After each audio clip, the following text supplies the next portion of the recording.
In the year 2023, suicide was the second leading cause of death in teens and young adults ranging from ages 10 to 34. I lost my best friend to suicide by train in the beginning of 2021. She was only 26 years old, leaving behind a 1-year-old daughter and family and friends who loved her deeply. In this speech, I want to inform you on what is currently being done by teachers and what could be done with suicide in schools.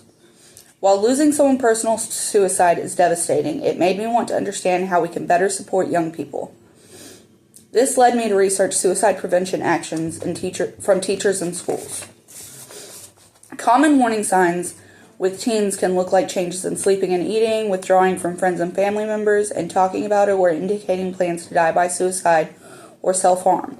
In the article from the Centers of Disease Control, April 2023, Suicidal Thoughts and Behaviors Among High School Students, from 2019 to 2021, female students had an increased prevalence of seriously considered attempting suicide from 24.1% to 30%.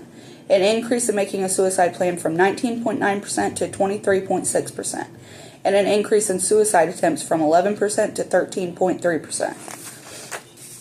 In the blog Teachers Have an Important Role in Children's Mental Health by Jennifer Grafe Green, in May of 2022, she wrote, "Most teachers receive little or no training on how to identify and understand mental health problems. As a result, most say that they do not feel prepared to address the mental health needs of their students. Teachers can engage students in a conversation, listen to the students without trying to fix the problem, ask the student if they are thinking about suicide, and connect the students with places and tools that can help. Teachers can also include mental health education into their curriculum. Encourage student relationships, collaborate with other faculty members on what to do, and make crisis resources visible." I want to inform anyone with or planning to have children to find schools with staff members that have the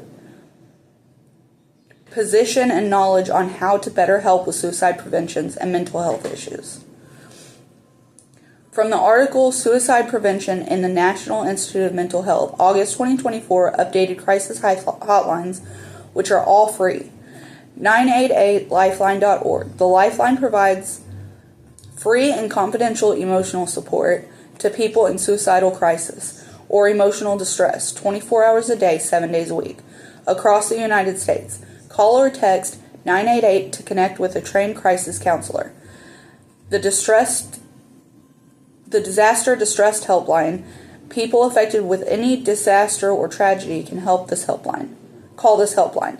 Sponsored by SAMHSA to receive immediate counseling.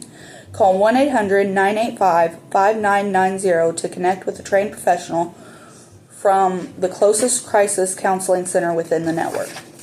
Veteran Crisis Line. This helpline is a free, confidential resource for veterans of all ages and circumstances. Call 988, then press 1, text 838255, or chat online to connect with 24/7 support. In conclusion, we have gone over suicide statistics, warning signs, what teachers can help with, and resources. The heart of this issue, the reason things teachers do in schools are crucial, goes beyond any number or strategy. It's about understanding that a simple "how are you" can be a lifeline, not just a greeting.